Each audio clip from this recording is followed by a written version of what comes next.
जिनका नाम आपने बहुत बार सुना है, बहुत बार इनको एज ए जेम्स बॉन्ड समझा है, जिनके बारे में माना जाता है कि यह भारत सरकार के काफ़ी करीबी हैं और भारत के प्रधानमंत्री को राष्ट्रीय सुरक्षा के मुद्दों पर सलाह देने का कार्य करते हैं। ऐसी स्थिति में इनके द्वारा दिया गया बयान भी बहुत मायने रखेगा।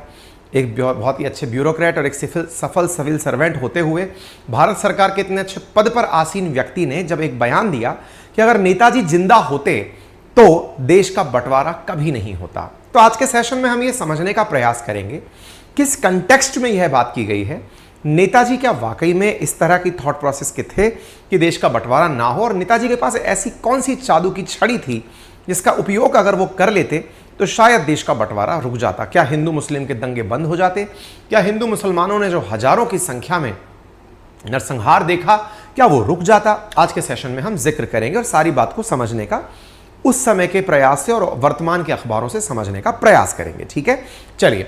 तो फिलहाल के लिए नेताजी सुभाष चंद्र बोस फिर से एक बार सुर्खियों में है, और सुर्खियों की प्रमुख वजह ये द हिंदू में छठी खबर है, जिसे आप एक बार देख सकते हैं। और आज के सेशन में इस बात का हम इतिहास की दृष्टि से विश्लेषण करने का प्रयास करेंगे। India would not have been partitioned if Netaji Subhash Chandra Bose was there. इनकी यह खबर जून 17, 2023 को अखबारों में प्रकाशित होती है। India would not have been partitioned if Netaji was there.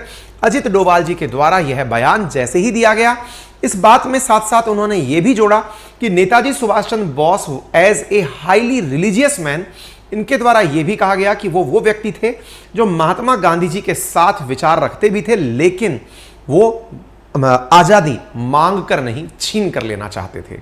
ये बात इन्होंने कहां कही? तो आप यह जो मंच देख रहे हैं, ये एसोचैम का मंच है जिस पर इन्होंने द्वारा बात की गई। तो Netaji Subhash Chandra Bose had the audacity to fearlessly challenge the British. India would not have been partitioned if he was there at time. National security adviser के द्वारा यह बात कही गई। कब कही गई? तो आप यहां पर देख सकते हैं कि ये नेताजी सुभाष चंद्र बोस मेमोरियल में एक भाषण दे रहे थे इंडस्ट्री चैम्बर एसोचैम के बीच में। तो इंडस्ट्री चैम्बर के अंदर भाषण देते समय नेताजी सुभाष चंद्र बोस पर भाषण था, तो उन्होंने अपनी यह बात रखी। आप और हम इस बात को क्यों सुन रहे हैं? क्योंकि जब इस तरह की बातें आती हैं तो मन में यह विचार जानने का मन करता है कि डोभाल साहब क्या सोचते हैं। वो हम सबके मन में, क्योंकि देश की जिनके हाथ में सुरक्षा है, एनएसए है देश के, तो उनकी विचार क्या है, वो किस तरह से इस बात को सोचते हैं, इसलिए आप और हम इस बात को जानने के लिए यहां पर एकत्रित हुए हैं। ठीक है।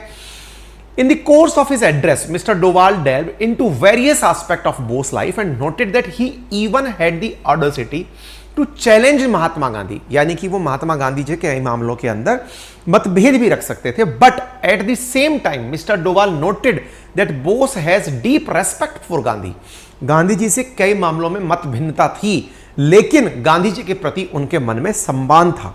The seed, the idea that came to his mind was, I will fight the British, I will not beg the freedom. मैं ब्रिटिशर्स से लड़ाई लड़ूंगा, मैं ब्रिटिशर्स से आजादी मांगूंगा नहीं, मैं छीन कर लूंगा। It is my right and I will have to get it. ये मेरा अधिकार है और मैं इसे पाकर रहूंगा। यानी ये वो वाली बात है, आजादी मेरा जन्म सिद्ध अधिकार है और मैं इसे पाकर रहूंगा। ये सुभाष चंद्र बोस जी के बारे में डोभाल साहब ने कहा। यहीं से फिर चर्चाएं शुरू हो गई। चर्चाएं किस विषय पर शुरू हो गई कि क्या डोभाल साहब का यह बयान बताने के लिए पर्याप्त है कि गांधी जी और सुभाष चंद्र बोस के बीच में मत भिन्नता थी, या फिर ये कि अगर सुभाष चंद्र बोस जिंदा होते तो वो देश को किस प्रकार से पार्टीशन से रोकते। ऐसा क्या हुआ था, गांधी जी की थॉट प्रोसेस में ऐसा क्या था, ये वहां जाकर फिर जाकर सवाल को छोड़ देता है।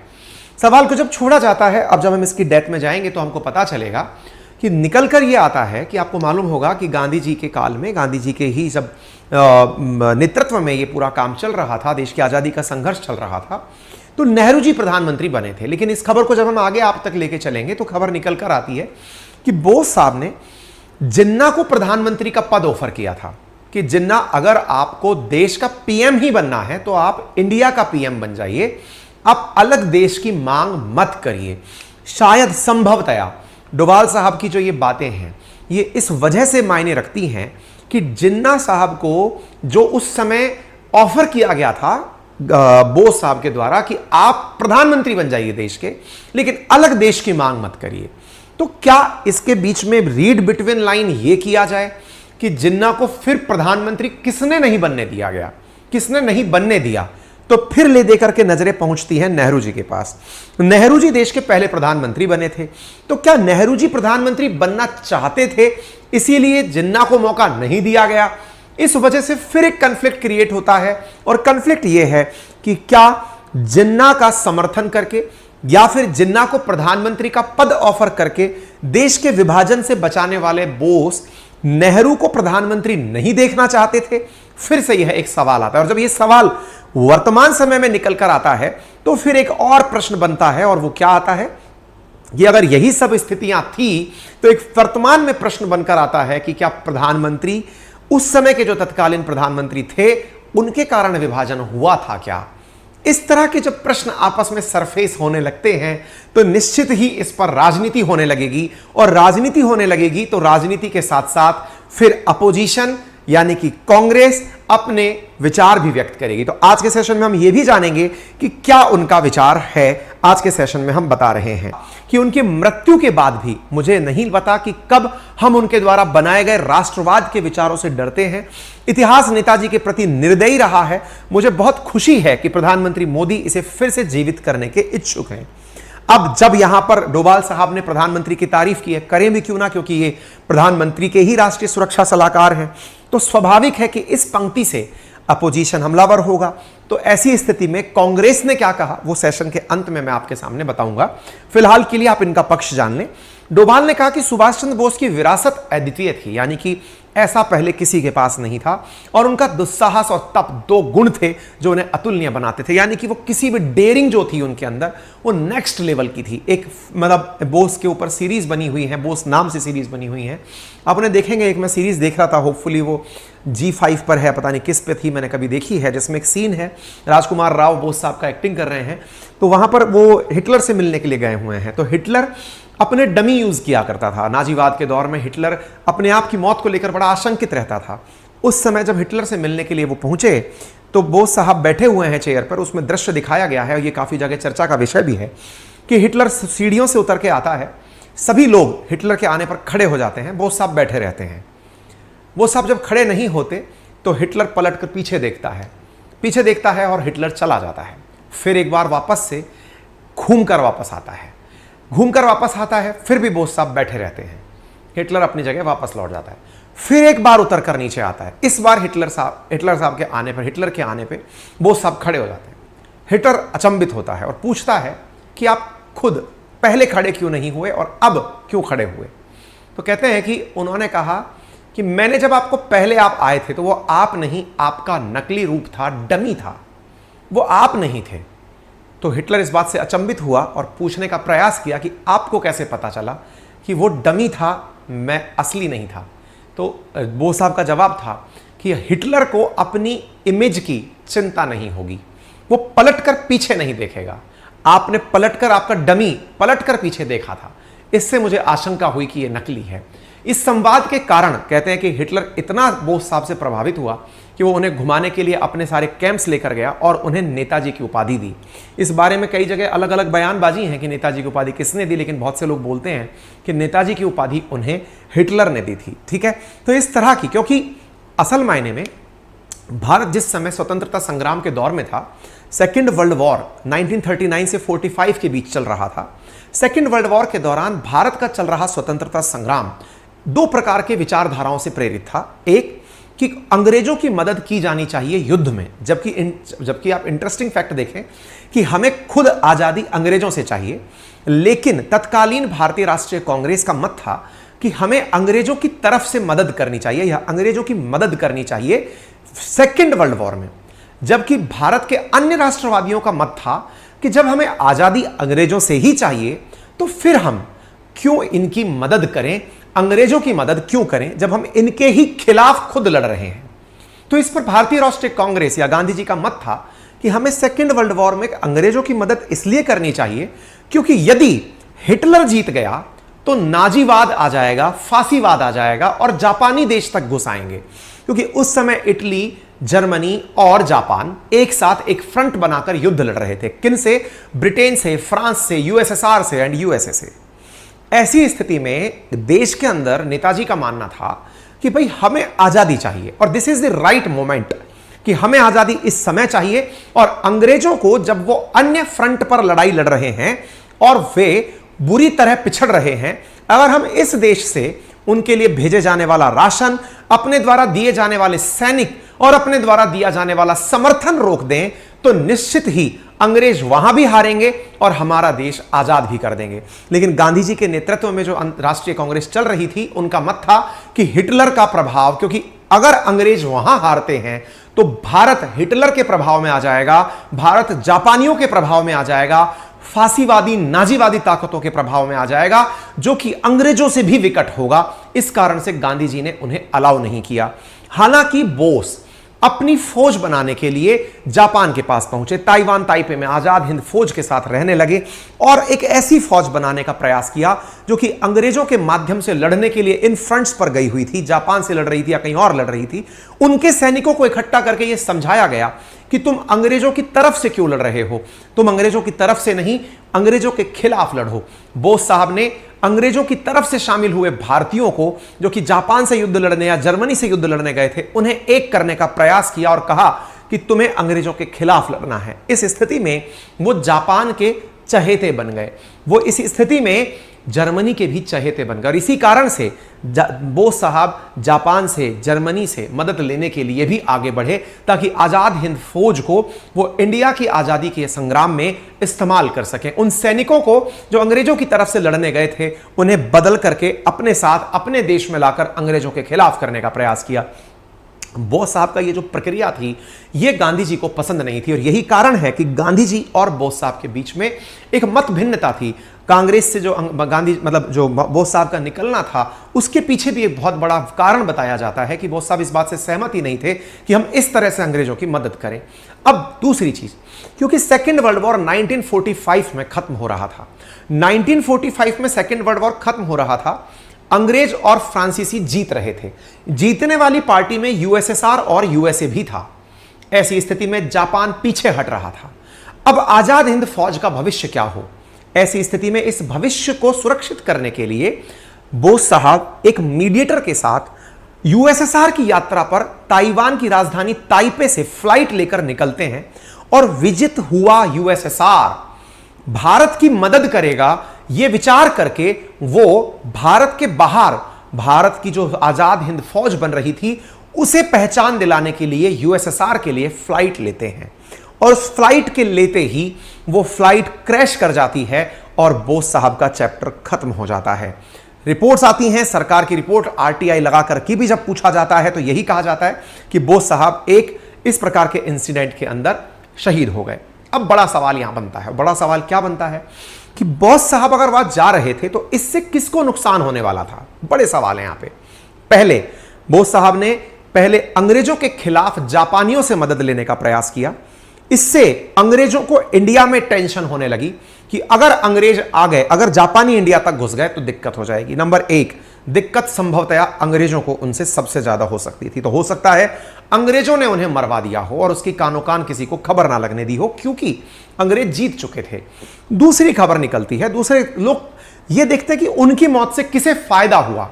फिर लोग निकालते हैं कि इनकी मौत से फायदा अगर और किसी को देखा जाए और वो यूएसएसआर क्यों जा रहे थे, तो इस बात पर फिर एक पॉइंट निकलता है कि उनकी मौत से अमेरिका को फायदा हुआ। क्यों? क्योंकि अमेरिका कैपिटलिज्म का या पूंजीवाद का प्रवर्तक था और यूएसएसआर ने वर्ल्ड वॉर एंड होते होते यह पता लगा लिया था कि अंग्रेज या फिर यह कहिए कि जो अमेरिकन्स हैं वो रशियंस को पसंद नहीं करते हैं। ऐसी स्थिति में दोनों के बीच में फिर से यह मत भिन्नता थी कि एक तरफ साम्यवाद है, एक तरफ पूंजीवाद है। इन दोनों के बीच कॉन्फ्लिक्ट ऑफ इंटरेस्ट है। तो कहीं बोस साहब यूएसएसआर पहुंचकर साम्यवाद को भारत में ना ले आए, इसलिए संभवतया अमेरिका को इस बात से फायदा होता, क्या पता उन्होंने इन्हें मरवा दिया।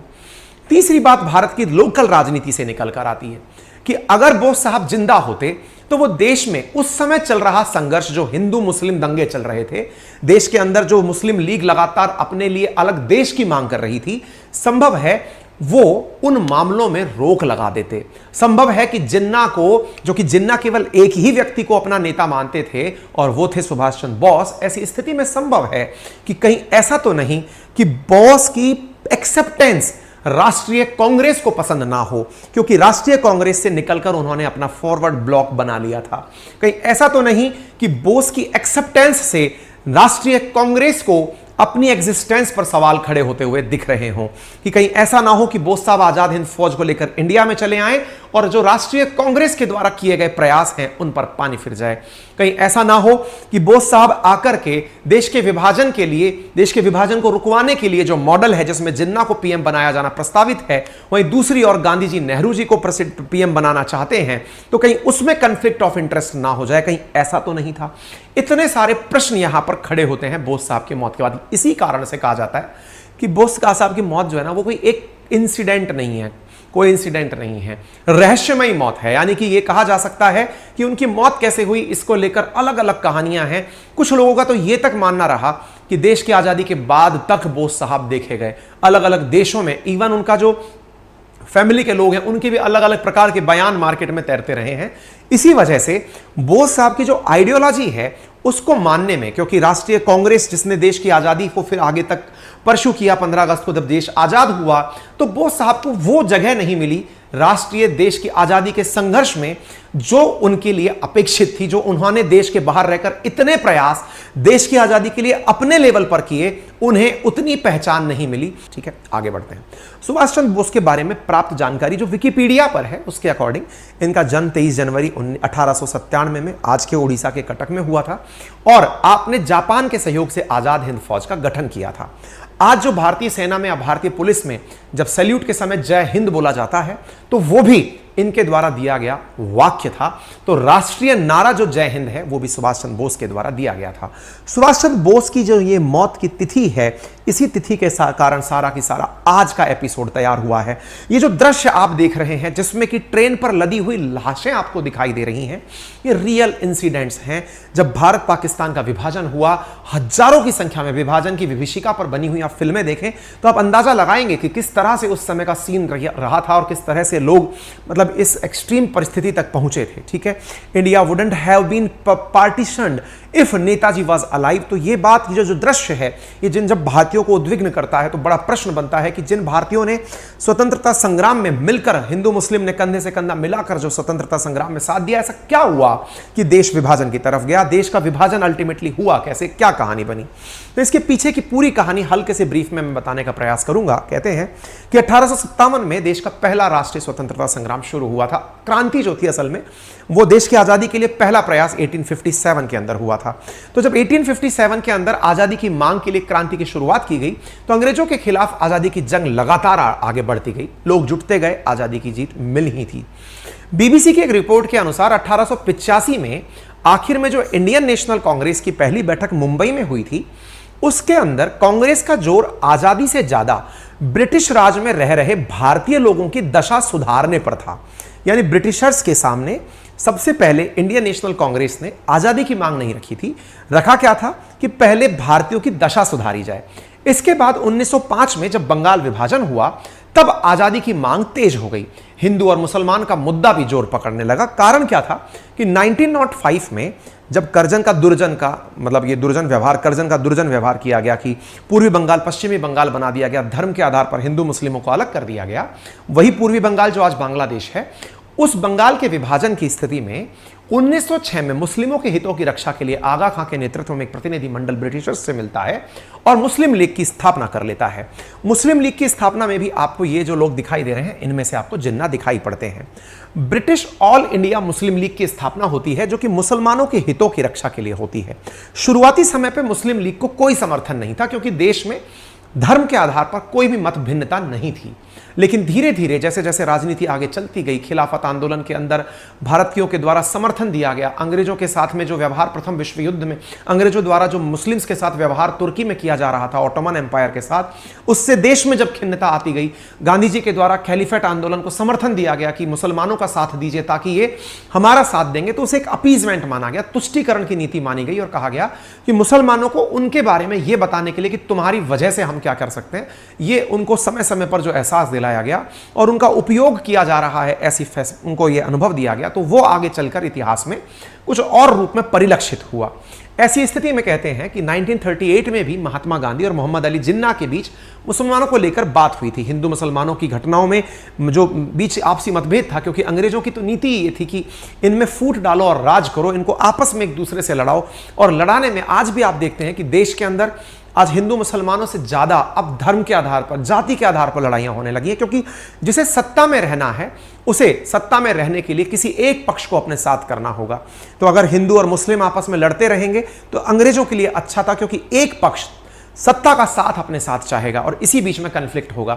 आज आप राज्यों में देख लीजिए, चाहे राज्यों के अंदर जाति के आधार पर हो रहा विभाजन हो, जातियों में भी कई आरक्षण के आधार पर जो आपस में जातियां लड़ रही हैं, वो सब कहीं ना कहीं एक तरफ सत्ता पक्ष, एक तरफ विपक्ष, इस तरह से लड़ करके सत्ता को काबिल रखने की, फूट डालो राज करने की नीति है, जो आज तक वैलिड है और आज तक लोग उसका भरपूर उपयोग कर रहे हैं। आजादी के लिए कई आंदोलन होते रहे, मगर हिंदू मुसलमान का मुद्दा 1940 में जाकर देश के मोहम्मद अली जिन्ना ने अलग मुस्लिम मुल्क की जब मांग रखी तो पहली बार देखने को मिला। इसके बाद देश में अलग देश की मांग को लेकर बहस होना तेज हो गई, धर्म के आधार पर दंगे होने लगे। 1940 के अंदर जिन्ना ने खूब सारा जहर उगला और उसने अपने द्वारा यह बात लिखी कि भाई मैं अलग देश चाहता हूं। उसने एक बड़ी विशाल सभा करी जिसमें उस विशाल रैली को संबोधित किया और हिंदुओं के खिलाफ 23 मार्च 1940 को खूब सारे उसने भाषण दिए, अलग अलग प्रकार से उसने हिंदुओं को टारगेट किया। लेकिन एक तस्वीर आप ये भी देखते हैं जिसमें मोहम्मद अली जिन्ना के साथ बोस साहब को बैठा देखते हैं। इस तस्वीर के कई मायने हैं, और मायने क्या हैं? क्योंकि असल में नेताजी सुभाष चंद्र बोस ने मोहम्मद अली जिन्ना के मंसूबों का पता लगा लिया था। आजादी की भारत बड़ी कीमत चुकाने वाला है, यह बोस साहब को पता चला गया था। ऐसी स्थिति में महात्मा गांधी, सीनियर कांग्रेसी नेता सी राजगोपालाचारी और नेताजी ने सबने मिलकर के जिन्ना को यह ऑफर दिया कि आप देश के विभाजन की मांग को छोड़ दो और आपकी जो मांग होगी वो हम मानने के लिए तैयार होंगे। हालांकि जिन्ना ने किसी की बात नहीं मानी। यह खबर यहां पर आपके सामने द प्रिंट के माध्यम से हमने लिखी है, और उसमें क्या है? Subhash Chandra Bose offered Jinnah the first PM post if he withdrew demand for Pakistan. यानी यदि वो विभाजन की मांग नहीं रखता या फिर विभाजन की मांग से पीछे सरक जाता तो उसके लिए प्रधानमंत्री पद ऑफर बोस साहब ने किया था। यह एक पुस्तक है जो कि ये इश्तिकाक अहमद द्वारा लिखी गई है जिन्ना के ऊपर। इस पुस्तक में भी इस बात का जिक्र किया गया है।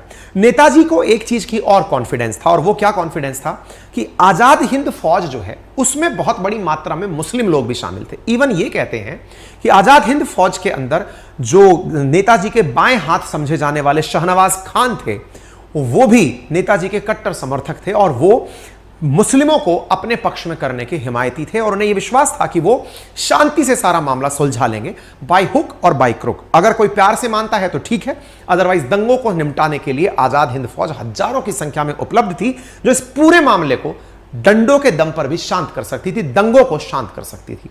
आजाद हिंद फौज के अंदर कई ब्रिगेड थी साथियों, जिनमें से कोई थी आजाद ब्रिगेड, कोई थी सुभाष ब्रिगेड, कोई थी गांधी ब्रिगेड, कोई थी रानी झांसी रेजिमेंट। इस प्रकार की ब्रिगेड थी जिसके साथ में यह माना जा रहा था कि यह ब्रिगेड या तो शाहनवाज जैसे जो राइट है, जो लेफ्ट हैंड थे नेताजी के, उनकी मदद से मतलब मुसलमानों को समझाने का काम करती, साथ में जिन्ना को पीएम पद ऑफर करके उसका पार्टीशन की डिमांड को रोक लेती, और तीसरा अगर कोई नहीं मानता तो आजाद हिंद फौज देश की अपनी स्वतंत्र फौज थी जो कि गुंडों को जो इस तरह के दंगे भड़का रहे थे उन्हें ठोक पीट कर सेट कर देती।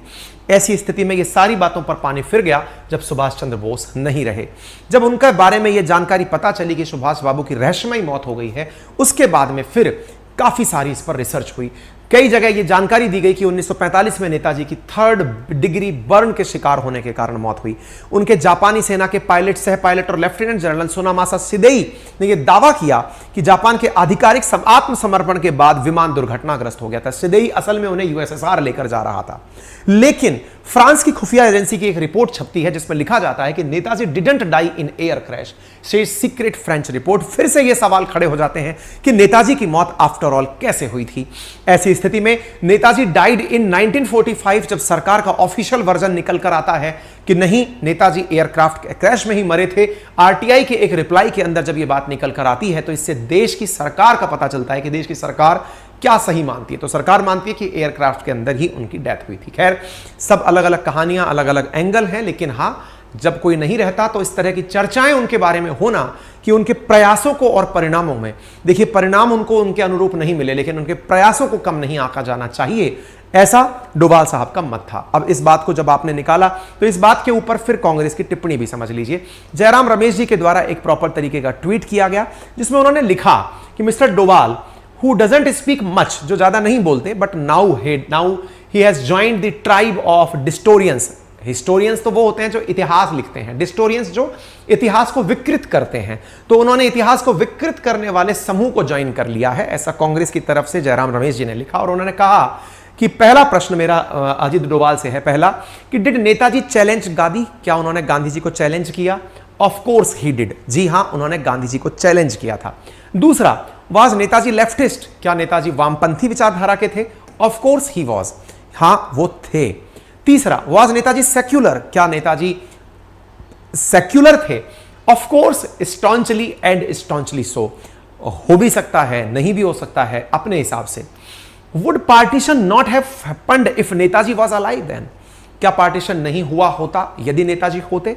तो who can say, because by 1940 Netaji had form the Forward Bloc, कौन कह सकता है, क्योंकि नेताजी ने तो 1940 में ही अपना अलग फॉरवर्ड ब्लॉक बना लिया था। You can have opinion on this but this is contractual question, लेकिन इस बात को लेकर के जो फैक्चुअल चीजें हैं उसके बारे में सवाल जवाब करना अपने आप में जगह बैठता है। और हां, अगर वन थिंग डोभाल साहब और कहना चाहेंगे आपसे कि अगर आपको इस बारे में पूछना है तो श्यामा प्रसाद मुखर्जी से पूछिए, जिन्होंने जो बंगाल विभाजन था उसका समर्थन किया था।